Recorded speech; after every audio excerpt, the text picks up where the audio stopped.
Hello, hello, hello, and welcome to My Empty Hands, a podcast about the martial arts, typically with a focus on Kempo. But today, this is a bonus episode, and I'm quite excited to have someone I've known for actually quite a while. In my capoeira life, so he is known as a Vagalume, now a Contramestre, which is I'm still in shock to see, just because I'm not used to it. Not that he doesn't deserve it, but we'll get into that more. But yeah, so we're gonna talk some capoeira today. It may be kind of for my listeners that are not familiar with capoeira. We may get into some things that you're not quite familiar with, but we'll figure it out as we go along. So we'll just kind of go from there.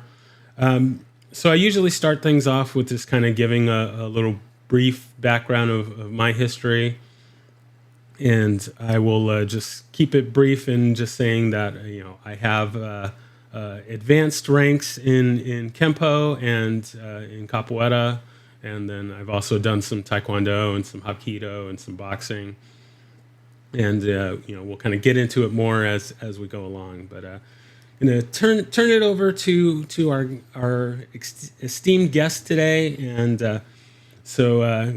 yeah, if you could go ahead and well, this is going to be kind of interesting for me because even though we've known each other for a while, I actually don't really know your story. So, yeah, if you could tell me and our listeners how Capoeira found you, how you got started, and we'll just kind of go from there. All right. First of all, I want to thank you for having me on. I appreciate the opportunity. I don't have the most exciting of stories. It wasn't like uh, Moses came down from the mountain or anything like that. The only thing is, I think I don't know if this is true in other martial arts. I don't train other martial arts, but in capoeira, it seems that the art kind of mines desires out of the soil of people's souls. So if you have these things in you, there's capoeira finds those things and draws you to it based on those things. Uh, so for example, when I was in high school, I all my friends were in gymnastics. I was not in gymnastics, uh, and so if you know people in gymnastics, they are crazy strong. They've got amazing strength and flexibility and grace. And I was always a little jealous of that, but they had been doing it so long that by the time I got the self confidence to even try it, there was no way that I was going to even be able to compete at the high school level. So there's that. I've always also wanted to speak other languages. I was embarrassed to be an American that only knew one language. And so, all that being said, when I was in my late 20s, one of my cousins was living in Phoenix, and I called her, and she was like, "Oh, I do capoeira now, and it's so great. It's done the music, and you would love it. You should try it." And I hadn't heard of it before, and the internet isn't what it is now. So you could look things up, but you couldn't like watch videos, or there was no YouTube. I'm dating myself, I know. Uh, so I went to a class, and they were playing drums, and I was percussionist in high school. That's part of the reason why I couldn't get into a lot of sports because it overlapped with the band season. And so there were drums there, and I was like, oh, I play drums. That's a cool thing. And then they start moving around, and they can do handstands and walk on their hands and things like that. And uh, that I thought that was amazing. That touched that little uh, gem inside my soul where it's like I've always wanted to do that too. And then they start singing in a different language, and I was like, wow, I've always wanted to learn another language. Uh, so all these things I found in capoeira. Uh, on the first day when I went, there was no capoeira in my city, and I was able to look up on the internet the closest class, which was in Las Cruces, New Mexico, about an hour away from where I live. And so I drove over there, and I walked in, and it was at the time uh, Professor Animal. He's now Contramestre. Uh, he was teaching the class, and he had this energy where he was just excited, like we're gonna go. Come on, everyone, we're going streaking. That kind of energy, and so I like that. And then you look around the class, and uh, there was, you know, college girls there, and one was Caucasian and a dancer and crazy graceful. One was of Mexican descent and also an amazing dancer and very strong. Another one was native descent, had hair to her waist, and was real quiet but could do amazing things. Like watching capoeira for the first time, I was like, these people are strong. They're excited. They're happy to be here, and they're beautiful. This is a place I want to stay. And so we did the class where we go up and down. He's like, try this and try that and try this, and this was about an hour and a half of that, and I was soaked in sweat. I was completely drenched. Um, I was tired, and then they're like, okay, so let's play some capoeira now, and I was like, what have we been doing for the last hour and a half, man? Like, what was all that? That wasn't capoeira. And so then the Hoda started, and I jumped in and uh, just tried to do the things that we were doing up and down the class. And then it ended, and he was like, man, you did good. A lot of people don't get in the Hoda the first time. And I thought, I had an option? I didn't know that there was an option to not. You just said go. And so uh, but ever since then, I was addicted. I thought this is what I need. Uh, so I use it as an excuse to learn another language and to better myself physically, and it gives me the opportunity to travel now, and I love traveling, and I love percussion, and so yeah, every aspect of it I really enjoy. Very nice. I love that. I love that you had that similar experience. So I usually, tell people that, you know, when I got started in capoeira. Like many capoeira practitioners, I saw the movie The Only the Strong and was like, okay, yeah, I need that in my life. And I started seeking out capoeira and, you know, unfortunately couldn't find it, or at least I couldn't get started into it until quite some years later. But I got involved in Kempo karate and was doing that for a few years, and then when I finally got to capoeira, those kind of first couple of classes, were doing all this work, drenched in sweat, and it's like, okay, that was the warm up. Now we're going to start class.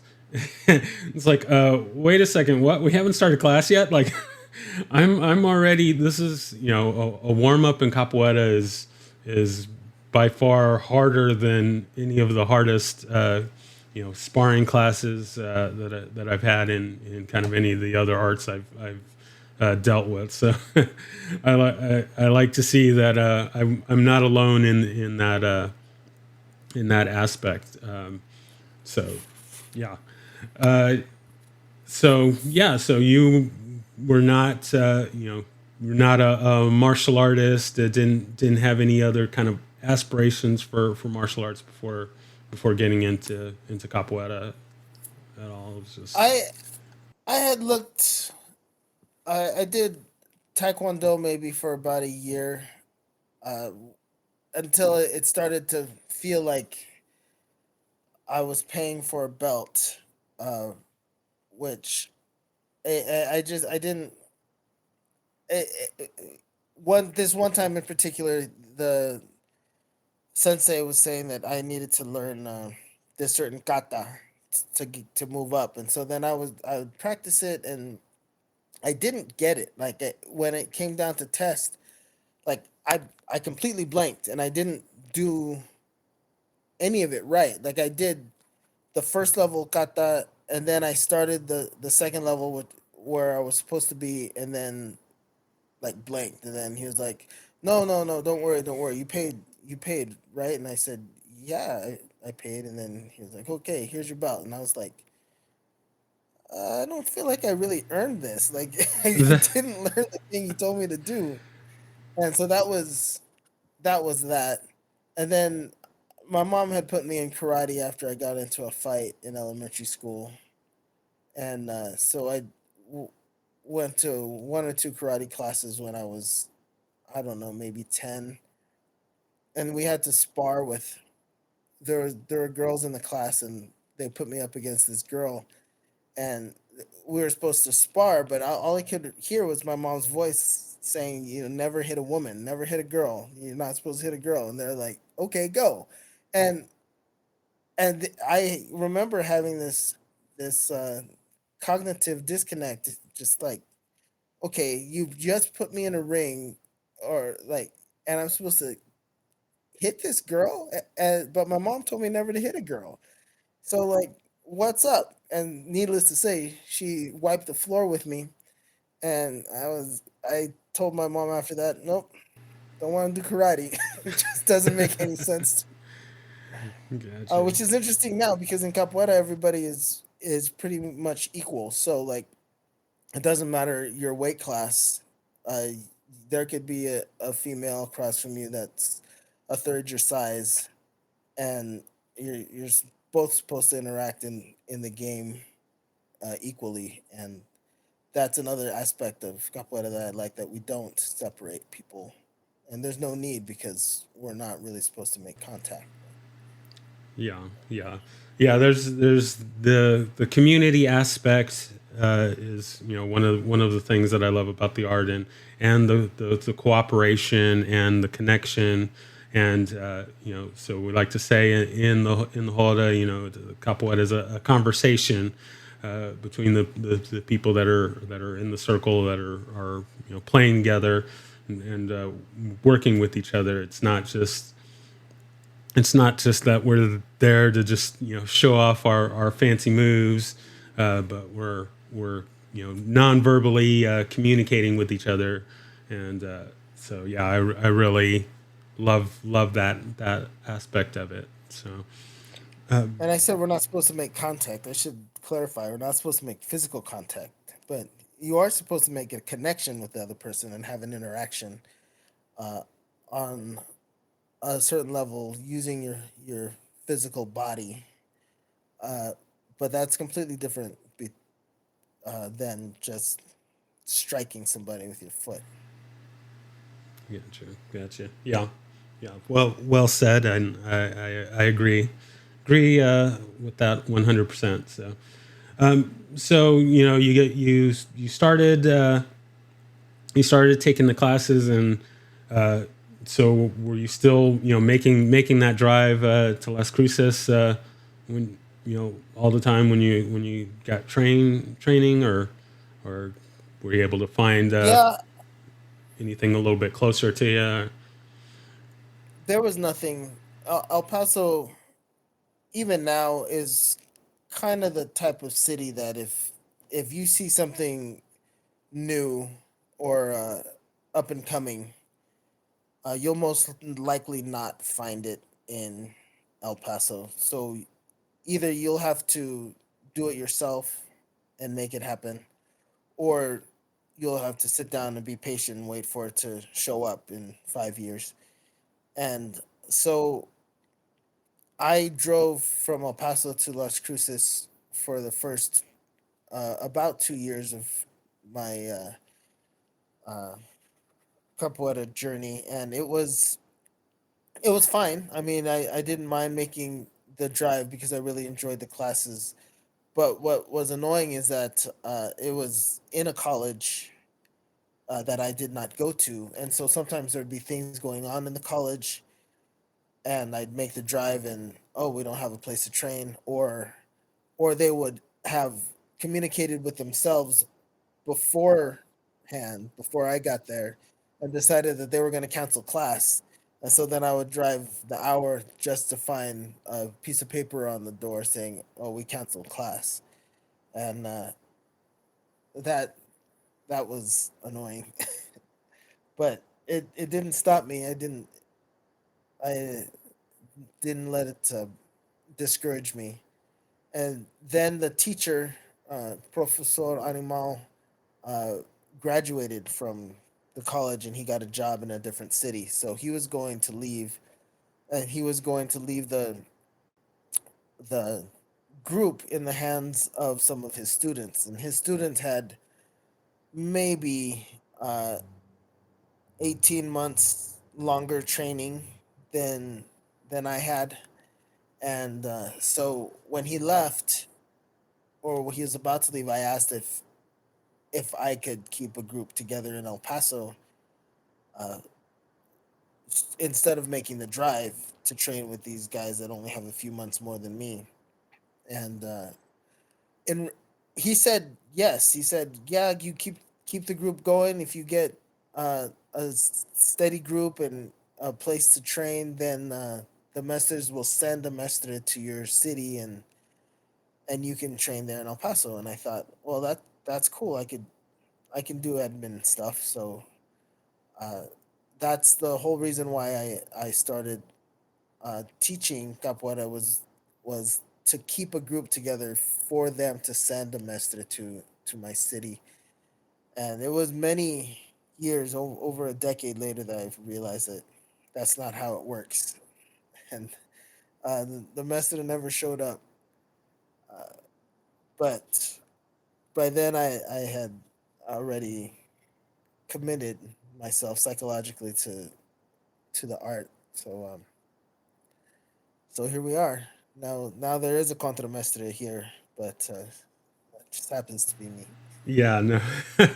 I love that. I love that your story, your situation is kind of similar to mine in that when I started, I had about, I don't know, maybe 6 months, maybe a year into the training. It was probably closer to like 6 months in the training, and I would show up to class, and the instructor would not be there, and the rest of us in the class were kind of standing around looking at each other like, okay, who's going to teach the class, and there was a guy in the group that he had maybe 6 months, a year more training. No, it was definitely less than a year worth of training more than me.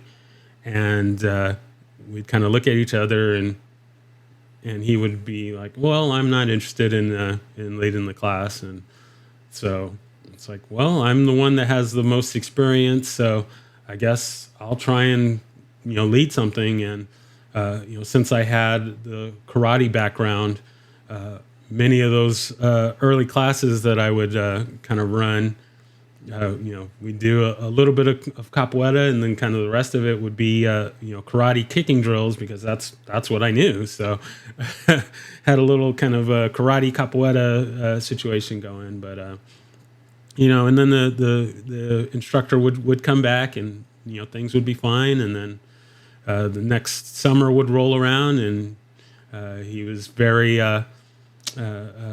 much a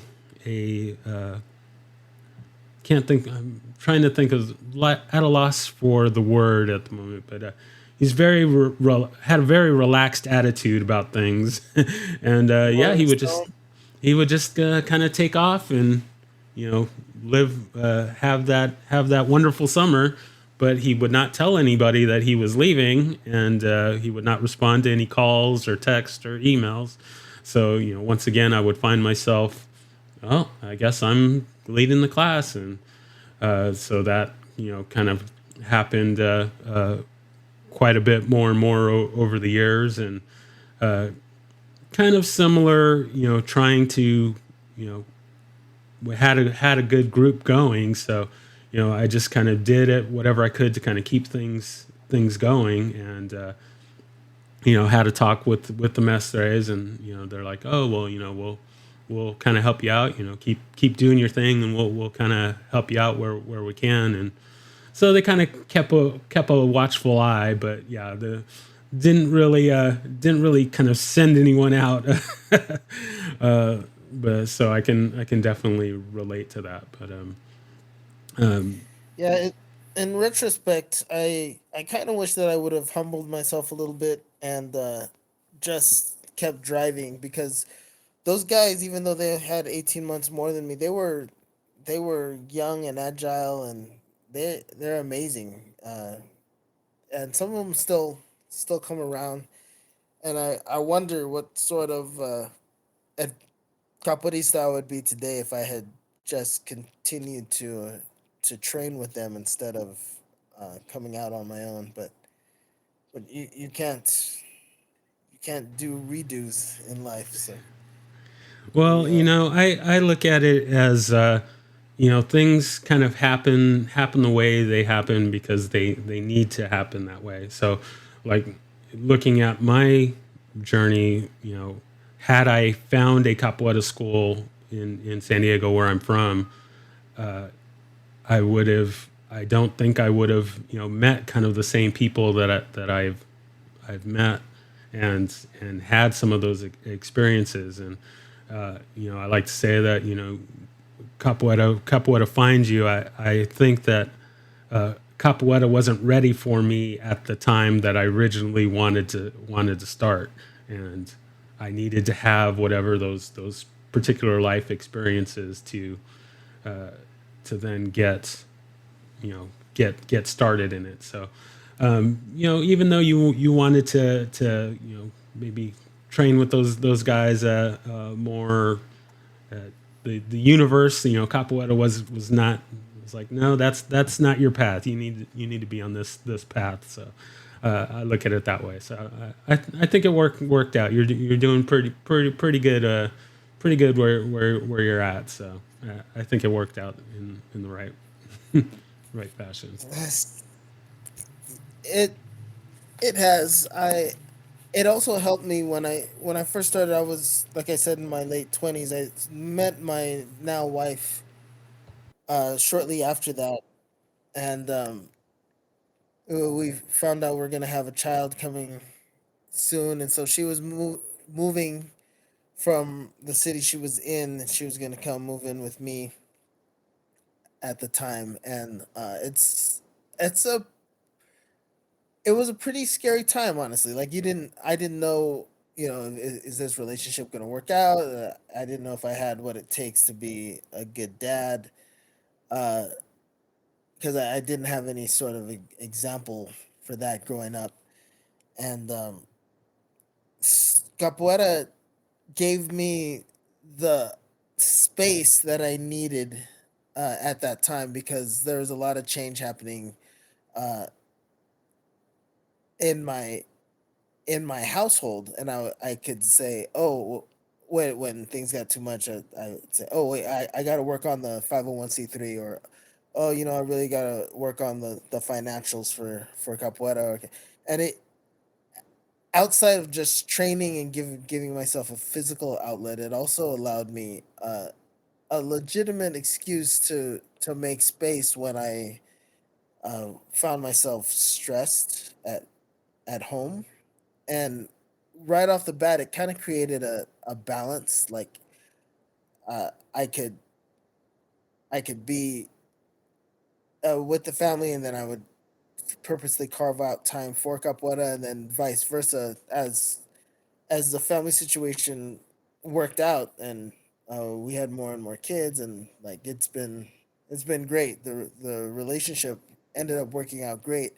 Uh, then I would then carve time out of capoeira to spend time with the family. You know, it kind of switched, but it's always capoeira's always been there for me to help be a counterbalance to the other things going on, and I'm really appreciative of that. Yeah, finding that balance, that work life balance, capoeira life, and just martial arts in general life balance is it can be tricky sometimes. In my situation, my wife, is very supportive of all my endeavors, but sometimes when it's like, okay, I'm heading to class, I kind of get a little bit of the look like, like really, like you've already done stuff this week, and kind of like to have you around the house, but she's very supportive, and things are good. So it's like, oh well, I'm going to karate, or I'm going to capoeira, or you know, we work it out. So now, so kind of, Martial oh god, I was just gonna say martial arts is a little demanding. It can be demanding if that's something that you're making a major part of your life, and it's different than say basketball or football in that it doesn't have a season that starts and stops, and so you sort of have to make your own season, and it's easy when you're dealing with something that you love so much to spend all your time doing it. Where like in capoeira, if you can take the 2 hours to train, and then you can come back and do a Portuguese lesson, and then you can crack open a book about the history of capoeira in Brazil in general, and like you if you wanted to, you could spend all your time just focusing on that, or putting an instrument together, carving out a gourd, or uh, making a kashishi, or playing the beating bow. Like you can uh, make it your life. So anybody in any martial art needs to pick their season, needs to find out, okay, like in capoeira we have the ginga, where you start the basic movement, and you try to keep your movement and your flow no matter how the kicks come or when the kicks come. Same thing, you want to find your ginga in the season of capoeira. Like you don't want to make it a sprint and burn yourself out, and then say, screw this, it's taking up too much of my life, I don't want to do this anymore. uh, and so you got to really find out, okay, how much is too much, how much is too little. There's going to be certain times of the year that you probably do it more than other times. There's going to be certain times of the week that you dedicate more time or less time, but it's important to sit down and really find what works for you, because I don't know about other types, but there's a lot of people in capoeira that are amazing, just amazing, and you see them go uh, hard for years, and either their body breaks down and they can't do the art anymore, or they decide that, oh, this is too much. I don't. I can't travel, or I can't talk to the mestres, um, or my family is yelling at me. They say I'm spending too much time away, and then they stop. And then you see this like kind of wasted potential of a capoeirista that has a lot that they could share and pass on, but because they didn't choose their season correctly, they didn't balance their life in the right way. It blew them out, and it's always sad to see, especially those that are a lot better than you, or have uh, aspects, or in points of view of the martial art that you think could really enrich students see them just not show up anymore is it's kind of heartbreaking. But that's one of the things that I had decided a little while ago. Like, I may not be the fastest, I may not be the strongest, I may not be the best teacher, but one thing I can do, one thing I can control is I can just decide not to stop. You know, I can still be there, like the gum underneath your shoe, no matter how hard you try to scrape me off. uh, Yeah, the so that yeah, consistency is the consistency and just being there and sticking with it is huge. I've told people over the years, like, there's those days when I didn't want to get off the couch to go to class. Um, those were most of the best times I've ever had in Capoeira were the days where I didn't want to go, but I took that little ounce of energy to get off the couch and get in the car and go to class, and then it's the best time ever. So yeah, to be able to still stick with it in the low times, and uh, you know is it really makes the difference. And getting over to the teaching side of it, yeah, I've many times done the drive an hour to a place where I'm going to be leading a class and show up and there's nobody there or one person, and it's like you just gotta make it work and keep with it. So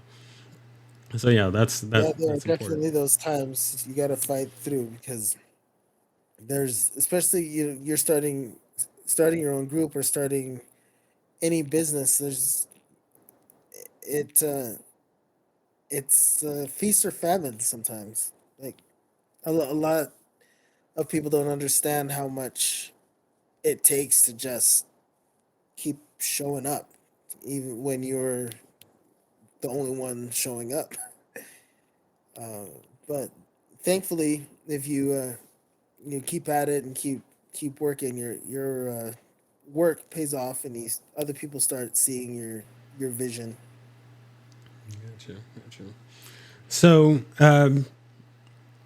now, so for the listeners that are not familiar, so your title is that you are a Contramestre, and for the people that are not familiar, that is uh, quite up there in the food chain of rank. Um, I'm not really sure how to equate it to like a capoeira, or excuse me, a kempo rank. Um, but I guess it would be kind of close to I don't know. Let's say maybe like a second or third degree black belt in the kempo world. Um, so you've been a contramestre for a little while now, and has it kind of sunk in that you're up there at this point, or you still kind of wake up in the morning and it's like, oh, holy crap, I'm a contramestre. It's like,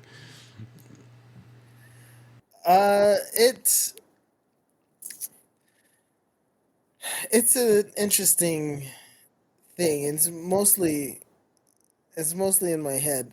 I've decided, uh, because you, you fight, not fight, but you dedicate your life to this art, or your time to this thing, and uh, you want to be recognized for the time that you put in, because I mean, you put in that time. You could have been doing something else, and whatever that something else would have been, you would have wanted to be acknowledged in that thing too. And so, on one end, it's really nice to be recognized by your community as, we see you, we see all the time that you've put into this, and so that is great. And then when the ceremony is over, the bachizado is done, you go home, you realize that uh that you're still you.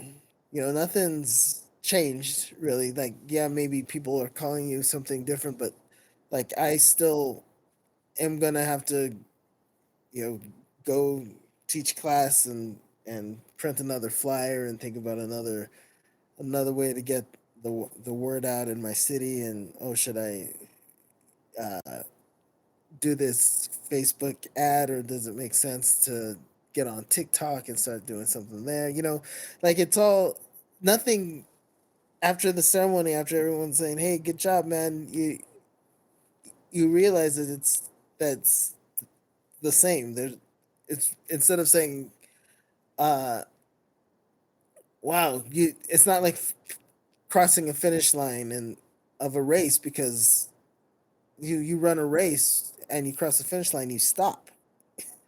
You know, this is like more like uh seeing a mile marker, you know, like say, hey, you're Contramestre now, but then you see it and you say, yeah, I made it to this far, and then you keep running. You gotta keep going. So it's been interesting when it comes to traveling to other cities too. You kind of have well, I can't speak for anybody else, but I sort of had like a imposter syndrome for a little while, where I feel like, okay, I'm going to this other city. They drink capoeira, but they're not in my group. So are they going to really accept me as a contramestre? They don't know me. They don't know my trajectory. They're gonna judge my game in this way or that way, and uh, I'm coming to find out that at least all the groups that I've gone through, like capoeiristas are just cool, man. They're some of the greatest people that I've met, and I know it's impossible to put a blanket statement out there, and because we know that there's always those bad apples here and there, but uh, for the most part, like every group that I've gone to, they see me and they say, "Oh, you're Contramestre." They haven't said, "Okay, well, we're gonna see how good of a Contramestre you are." It hasn't been like that. It's more of a, "Oh, we see that whatever community you've come from has given you this recognition, and we trust that community." And it also helps being in a group with somebody who's as talented and world renowned as Mestre Accordion. Um, when people see that you're in a group uh, that was started by Mestre Accordion, and they know him, they know Mestre Sueli, uh, and they see your rank, they do not question him. You know, like if I walked in the room, I expect people to question me, but nobody in our art would ever question Mestre Accordion. And if they did, the people that do question him or like question his judgment, what they do is they pick up the phone and they call him and they'd be like, "Master, what's up with this?" uh, Exactly. because yeah, if you're on the level with Master Codron where you can say, "Hey, I have an issue with the way you're thinking about that," and he loves people to challenge uh, his way of thinking. He doesn't think everybody should think like him. Uh, the people that are there they can pick up the phone, they can call him and say, hey, like, is this guy really legit? Is this guy really uh do you know him, or is he trustworthy or whatnot? And it really helps. So it's more than just the rank. I think lineage, I know a lot of time, especially now in capoeira, things are getting shaken up. People are like shrugging off their teachers for one reason or another. Sometimes good reasons, sometimes not so good reasons. Uh, but in my trajectory, I've really found myself, or I consider myself fortunate to be in the group that I am and be able to have the backing and the relationship with Mestre Cordron to to continue, because that's what kind of helps the imposter syndrome a little bit. It's like, well, maybe I don't have confidence in myself, but uh, who has a better perspective of the overall capoeira community than Mestre or John? And if he said, I deserve this, then maybe I should sit down, shut up, and trust him. Exactly, exactly. Yeah, no, I like it. Yeah, uh, that's definitely, something.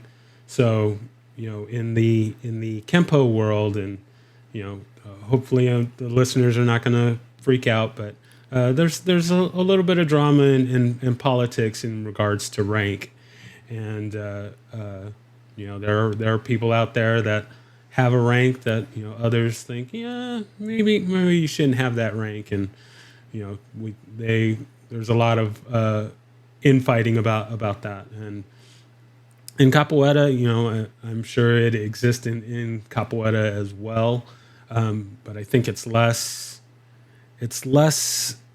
it comes up kind of less because it's more community. Getting the rank is more based on the community and your contribution to the community, more so than, oh, I got to take a test and get graded. And it's like, no, it's like, what are you doing in regards to teaching and spreading the art.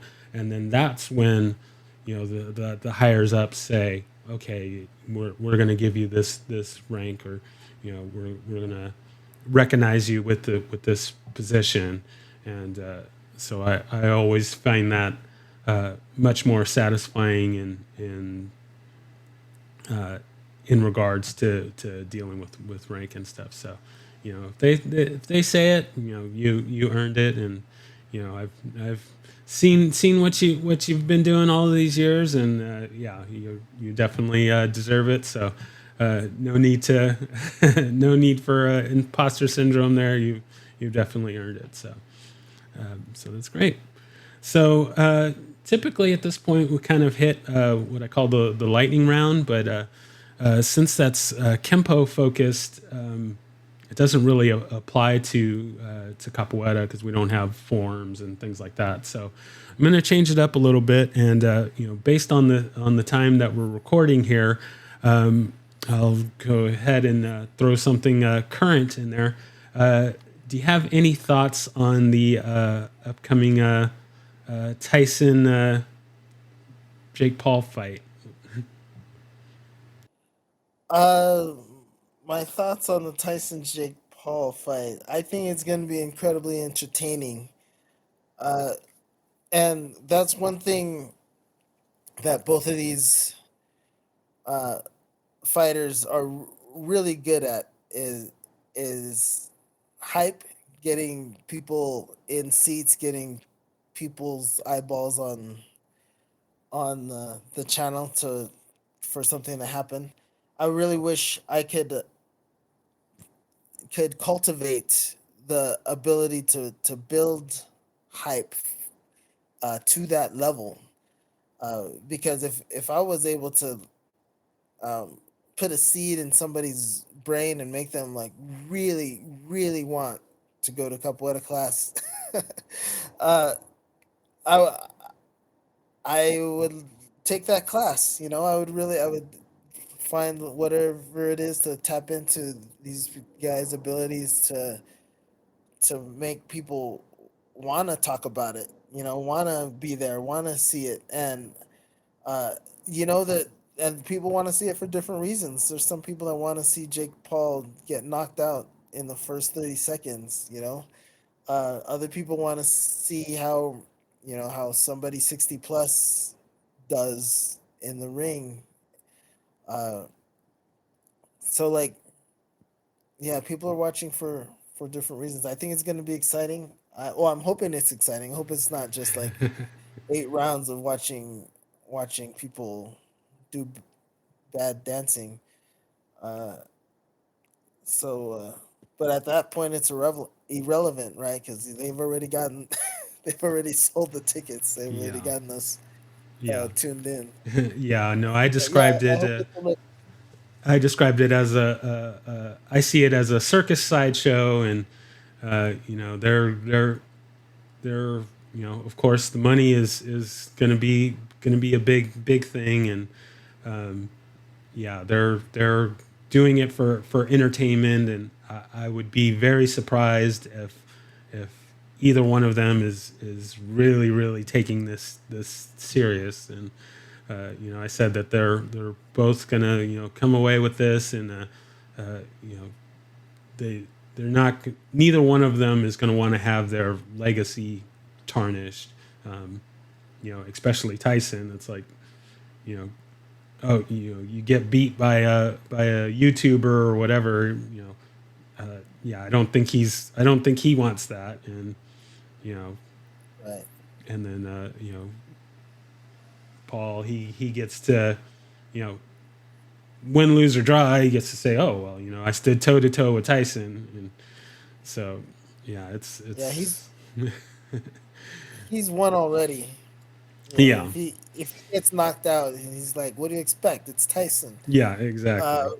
but if it's anything better than that, then he's he's never had a uh, he's never had trouble speaking his mind or touting himself. So I'm sure he'll have plenty of ammunition after this. So yeah, it'll be fun to see. So we'll see how that goes.